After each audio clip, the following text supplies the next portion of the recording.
Kanjeng Nabi itu suatu saat ininya terputus karena perang Uhud. Itu Kanjeng Nabi dia dolanan drijine ini. Napa cara napa jari jemari ini Nabi putus. Dia dolanan. Jadi Nabi sendiri kadang sering ngajarkan ilmu hakikat. Hal lagi illa usbun udmiyat wa fi sabilillahi ma lafitu.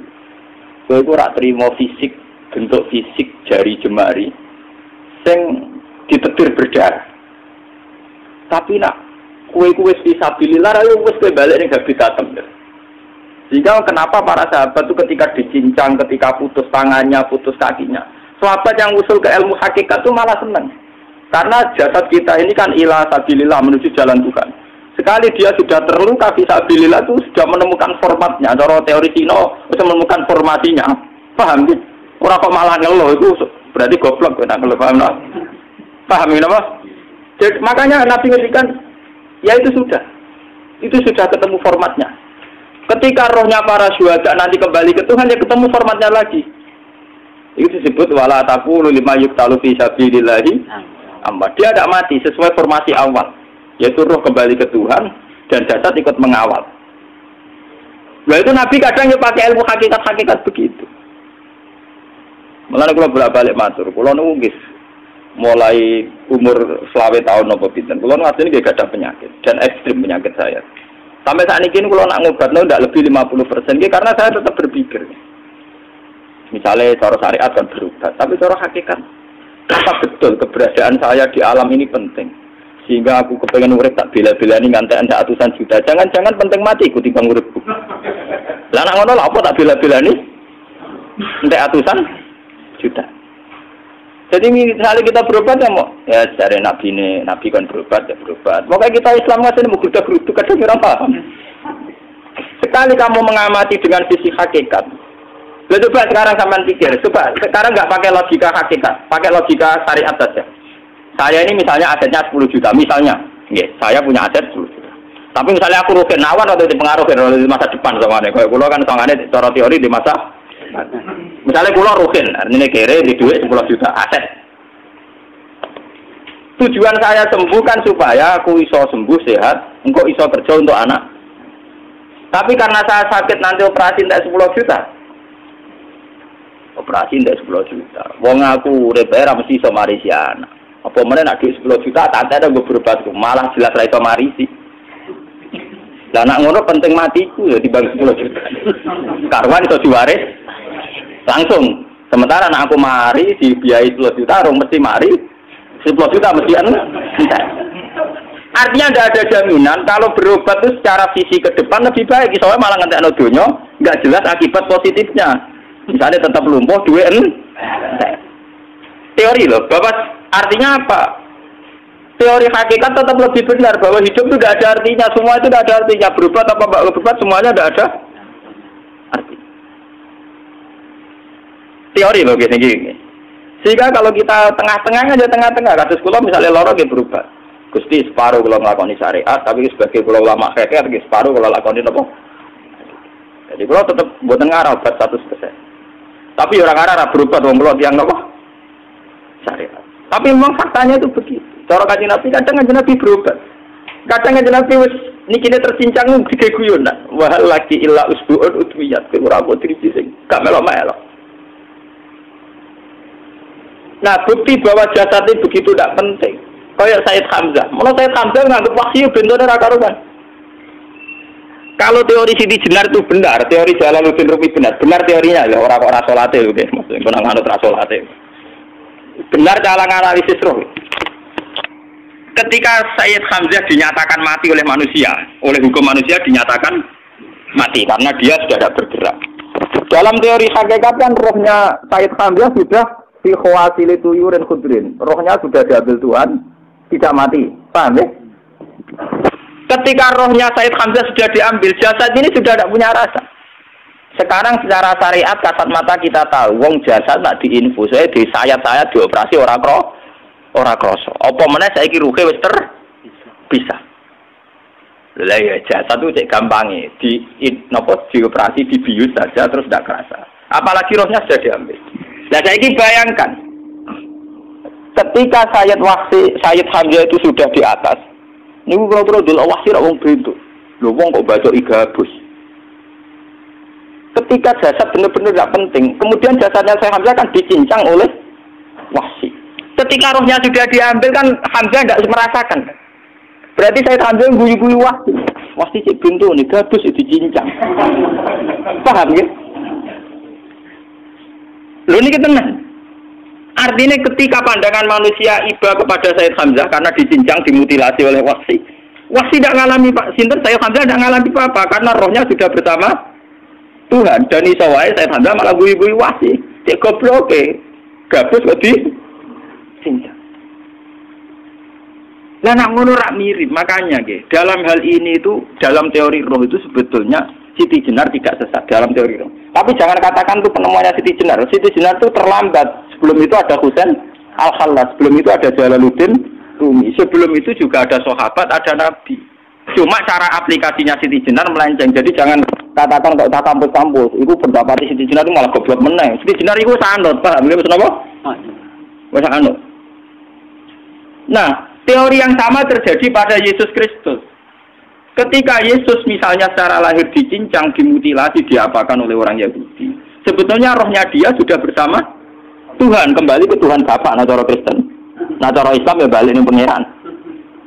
Andaikan itu iya, itu ya tidak ada masalah karena hakikatnya dia tidak dicincang, tidak dibunuh. Andaikan iya lah, tentu menurut Islam yang dibunuh Yudas atau siapa itu yang masuk bialah. Tapi sama sebetulnya teorinya sama, kalaupun iya tidak ada masalah. Oke, kalau misalnya Nabi Isa karena ada kontroversi menyangkut dia atau Yudas, sekarang yang Zakaria dan ya. Zakaria yang itu dicincang betul oleh orang Yahudi, matinya dimutilasi. Tapi dia tidak apa-apa. Karena ketika beliau dicincang, rohnya sudah diambil. Ini rumah tenan kan, bener untuk kendel mati paham kan ya. Jadi maksudnya ini kalau ajari, nak mati itu tidak problem. Ini kalau urip mati loh. Nah ini bersamaan paham ya. Kaitan la ilaha illallah ini nanti semuanya sama kaitan sama apa? La ilaha illallah. Ini nanti ujungnya sama dengan la ilaha illallah. Begitu juga seterusnya. Misalnya Yahya kalian sinten? Zakaria. Ketika Tuhan ditanya, jadi tenggene alam malakut pengiran ditakok, ya Allah, Yahya dan Zakaria itu kan hamba pilihan engkau. Ketika dicincang kok jenengan biarkan. Endi Yahya Zakaria dicincang? Aku itu ra goblok dari pengiran. Sedurunge dekne dicincang jasate ruhe sak jipuk. Dadi dekne ora krasa blas. Begitu juga yang tafsir-tafsir sampean lihat wa Maryama. Sayyidah Maryam yang istrinya Fir'aun. Itu kan dia iman sama Nabi Musa Asiyah, ya Asiyah imro'ati napa? Fir'aun. Asiyah imro'ati Fir'aun, ya. Itu kan dihukum oleh Fir'aun. Ketika mau ditumpahi napa? Batu besar. Iku Allah ketika di pangeran, ya malaikat maut cepat ambil rohnya sebelum dihunjami batu besar. Terus rohnya diambil. Sebab itu dalam hukum Tuhan, Tuhan itu tidak merasa bahwa Tuhan membiarkan Asiyah, membiarkan Hamzah, membiarkan Yahya, membiarkan Zakaria. Dalam hukum Tuhan semua orang ini roh-roh terhormat. Akhirnya nak anggo teori iki sing nyincang malah goblok wong gabus goblok sin. Jangan ngono dadi. Nah anggo teori iki malah berbalik, sing goblok sing nyincang. Tapi yo jeneng kok sesuai sampean kiaskan saja. Wong dibius wae disayat-sayat gak kroso.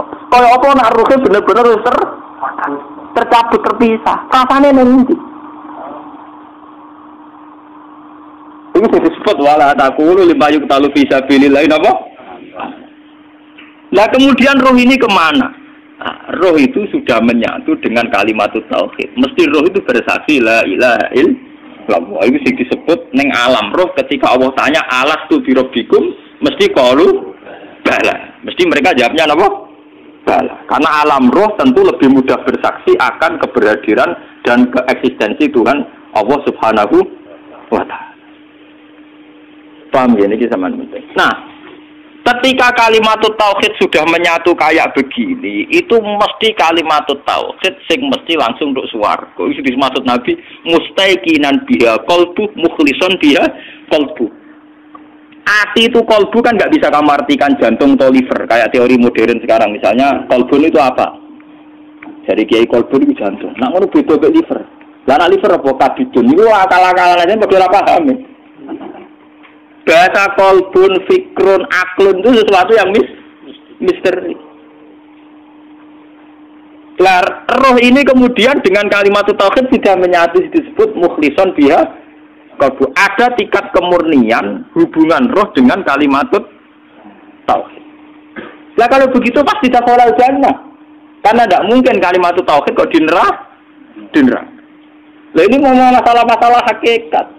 Wong sing gak tahu petualangan hakikat, momennya sing sering bingung bakas duit, bayar kredit, utang jatuh tempo. Ora usah melok mikir, utek temen entek go mikir duit. Sing mahasiswa sok mikir men pacaran. Sing santri-santri sok mikir hakikat tapi kembe utang mbek kredit. Mana anut kula mawon, kula ora pati bingung urusan donya, rada orisinal lah. Kaya kula barang rada orisinal. Hanya tingkat i'rabnya dari dunia sudah bagus, maksudnya pun parah lah. Wong kula jare wong dipengaruhi ora roh. Jare wong kula ngalim ora roh wis mati rasa. Jadi paham kula logika niku napa? Sebab itu ketika ini pengiran kullu syai'in halikun illa wajah. Lah selain roh itu syai'. Sementara roh sendiri oleh bahasa Tuhan tidak pernah dikatakan syai'. Yaitu disebut kulir ruhu min amri rabbi. Makanya Imam Ghazali ngendikan sangat bodoh orang menyamakan roh dengan roh. Roh itu tidak khalqu tapi amru. Dan dalam tradisi Tuhan khalqu dengan amru itu beda. Jadi tenggene sesuatu disebut ala lahul khalqu wal amru. Jadi khalqu itu jasad, amru roh.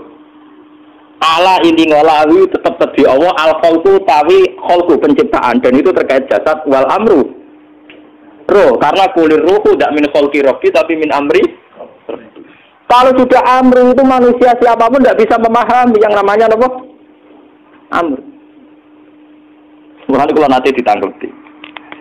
Mulane kula nu syukur, bae kula ulama sing rada ngawur lah, wae kula mantep disayang Kanjeng Nabi. Muga sing paham Kanjeng Nabi zaman akhir termasuk kula, jelas termasuk kula. Kula tak angen-angen. Kula kan sering maca Abu Yazid Al-Bustami ketika petualangan ning alam malakut ning langit dolanan. Tak angen-angen yo. Pancen nek ning alam roh mungkin sedanten. Kados Kanjeng Nabi Isra Mi'raj, nanti ketemu Nabi Musa, Nabi Ibrahim, Nabi Isa, memang enggak ada masalah. Kalau alam roh sekarang pun siapa saja yang mukasyafah bisa ketemu Nabi Muhammad, Nabi Isa, karena alam roh enggak ada batas. Enggak ada batas waktu, enggak ada batas apa-apa. Sudah melintasi ruang dan waktu. Alam fisik sing ruwet. Engko ruhen mlebu jendela wis ra iso alam fisikku gampang, kalau wis ra iso. Paham ya? Dan alam roh itu melintasi batas ruang dan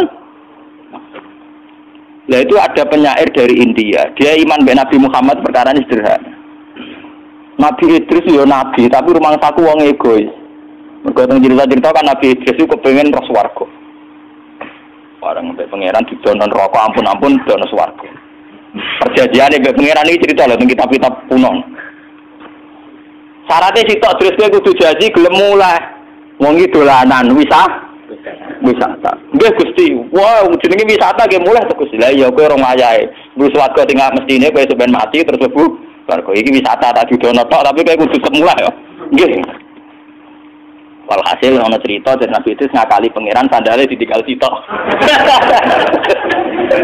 Ya, dadi malah nak kiai politik bodoh niku ya biasa. Wong Nabi ta bodoh di pangeran. Lha iki cerita wonten kitabe maksudnya. Dia takono sok kaya ora gak ada mikir ngono, mikir dunya, ada mikir ngono barang engkek maksudnya. Walhasil akhirnya barang wis ditokno. Terus ejek plengaan. Sandal kula kare iki. Bareng wis mlebu nang cupuk. Dicupuk digoleki ati saiki ora ketemu. Wala Nabi itu diantu saiki ning swarga. Mergo perjanjiane goleki sandal cupuke swarga apa ora ketemu. Nate direng to. Mulane Nabi sak ning swarga sinten? Nabi itu. Bisa goleki sandal.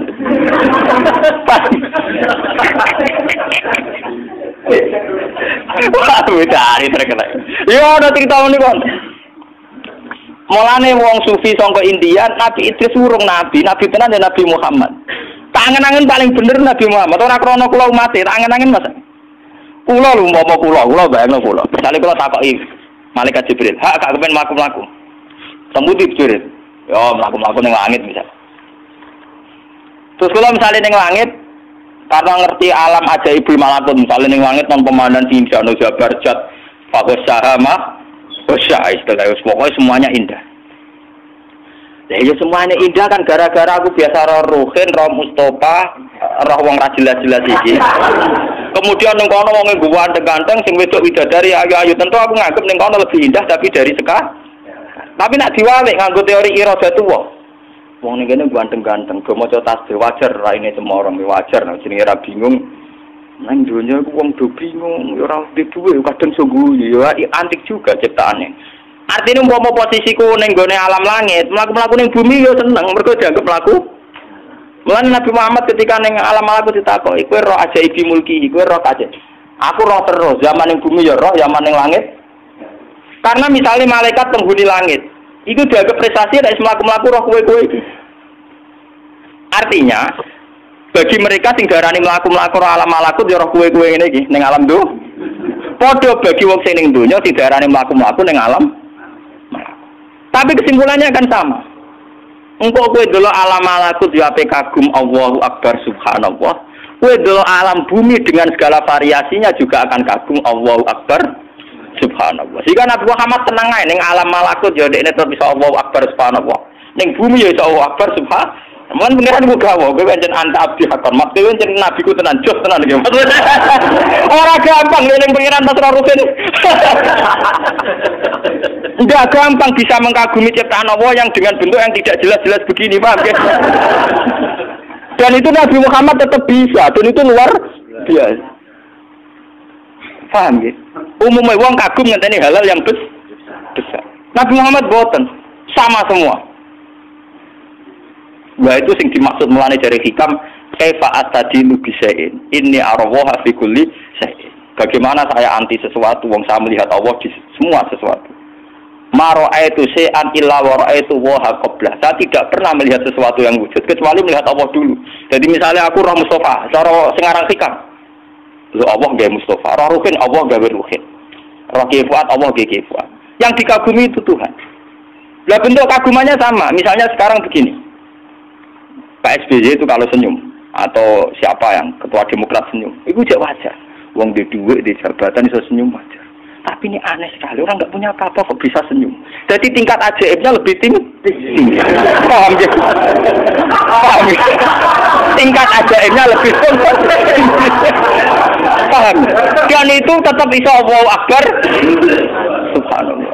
Malah aku niru Nabi Muhammad. Roh kowe iso Allahu Akbar, roh sapa iso Allah. Dan itu butuh orang yang tauhidnya tingkat tinggi dan banyak baca ya. Kan kula umpama mulane kula seneng model Abu Yazid Al-Bustami, model ditakoki pangeran, "Ya Yazid, kowe sira swarga sampun, rong neraka sampun. Kowe gawok seneng, nggih seneng mergo niku ciptaane jeneng. Neraka panas Abu Yazid, nggih panas wong jinan damel panas. Swarga api nggih wong jinan gaya." Ya ngono.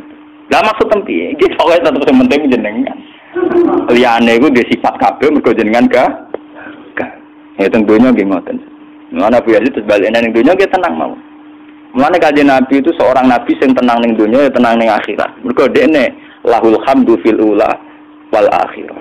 Beliau sudah bersaksi betul kalau Allah lahul hamdu fil ula wal akhirah. Fa subhanallahi hina tumsuna wa hina tusbihun. Makanya Nabi mengajari dengan cara syariat, misalnya kita bangun tidur.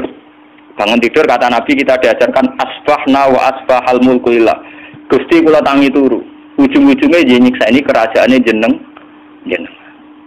Kula sakniki turu Gusti, turu nggih termasuk ayate kekuasaane napa jenengan. Mulane dari kanjeng Nabi amsaina wa amsal mulku lillah wa asbahna wa asbahal mulku lillah. Jadi kanjeng Nabi wae esuk nyiksani pangeran, sore nyiksani pangeran, roh Jibril nyiksani kekuasaane pangeran, roh Ruhin nyiksani kekuasaane pangeran.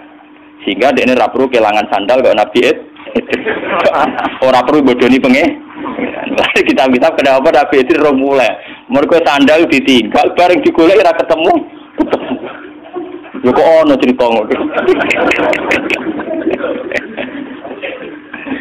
mulane jare sapa fiksi ilmiah novel luwih canggih wong kuno-kuno nak gawe fiksi kelas tok swarga gak alam malah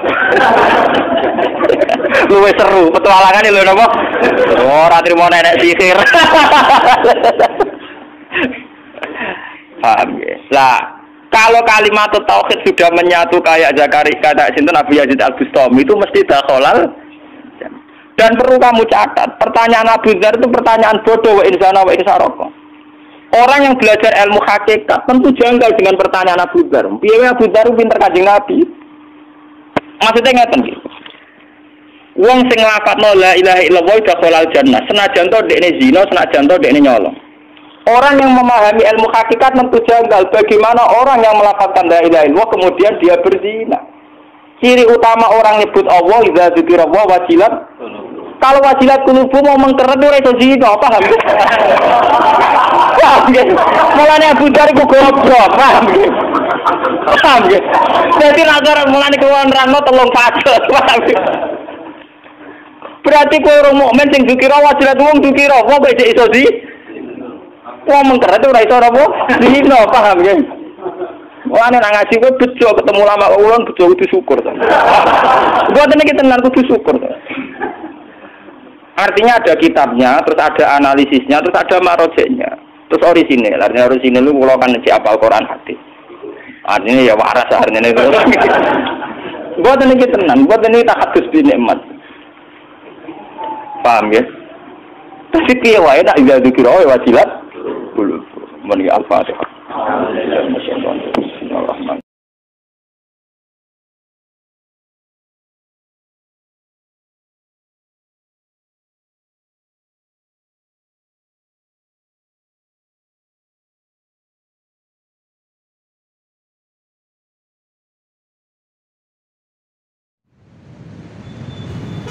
Halo, assalamualaikum warahmatullahi wabarakatuh. Jumpa kembali di channel Kampung Akhirat.